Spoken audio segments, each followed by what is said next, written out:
ICICI AMC IPO hold है, cell कर दूं या होल्ड करूं?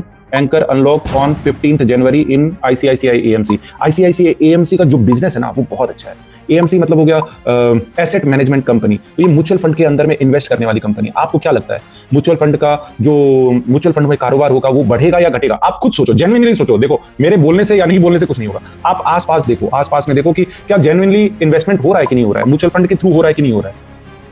ये तो मान रहे हो कि हो रहा है प्राइम जी, ये तो पक्का मान रहे होगे कि हो रहा है। आसपास में सारे लोग अभी जिसकी भी सैलरी आती है कम से कम एसआईपी तो स्टार्ट कर रहे हैं। यंग लोग, यंग जनरेशन तो ज्यादा कर रही है, तो इन्वेस्टमेंट तो हो रहा है, ये सबको पता है, ठीक है। लेकिन क्या आगे में इन्वेस्टमेंट कंटिन्यू होगा? तो डेफिनेटली कंटिन्यू होगा। जो अभी अभी ज्वाइन किए हैं, जिन्होंने ये बुल रन देखी है, वो डेफिनेटली और इन्वेस्ट करेंगे, तो स्टॉक मार्केट में इन्वेस्टमेंट आएगा और म्यूचुअल फंड के अंदर में बहुत ज्यादा इन्वेस्टमेंट आएगा। अब म्यूचुअल फंड में करने वाली कौन सी कंपनी है? बड़ी बड़ी कंपनी देखो तो एचडीएफसी है, फिर आईसीआईसीआई है, तो यही सब तो बड़ी बड़ी कंपनियां हैं।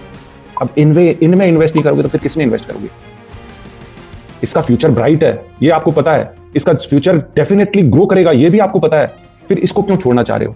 या इसमें क्यों ये 15 को अनलॉक हो, 15 जनवरी को अनलॉक हो गया मान लेते हैं, तो क्या होगा? वो बेचेंगे, बेचने दो ना। जिसका फ्यूचर ही प्रॉस्परस है तो वहां एंकर इन्वेस्टर भी आकर बेचेंगे नहीं, अगर वो समझदार होंगे तो।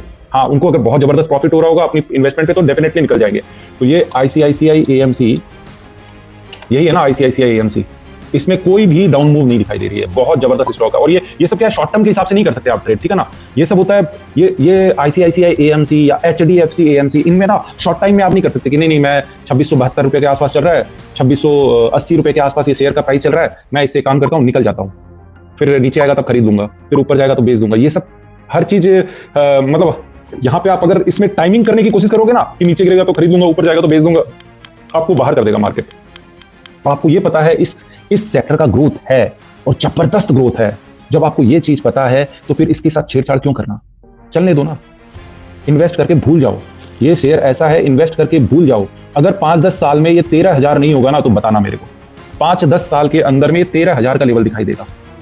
अब जो 15 तारीख को जो एंकर इन्वेस्टर है वो निकल जाए तो क्या फर्क पड़ेगा? तो इन्वेस्टमेंट है ना, थीम पे करो, जो थीम है ना उसको पकड़ो। आप देखो ग्रोथ है कि नहीं उस चीज की। यहाँ पे एसेट मैनेजमेंट कंपनी की ग्रोथ होनी ही है, म्यूचुअल फंड के अंदर पैसा आना ही है। अगर पैसा आना ही है और ग्रोथ होनी ही है तो वैसी ग्रोथ वाली कंपनी को क्यों छोड़ना? पकड़ के रखो, एकदम अच्छे से पकड़ के रखो। और कोई भी चेकआउट है, कितना भी आपको ऊपर नीचे हिला दे, 10-15% का भी फ्लक्चुएशन दे दे, फिर भी हिलना मत।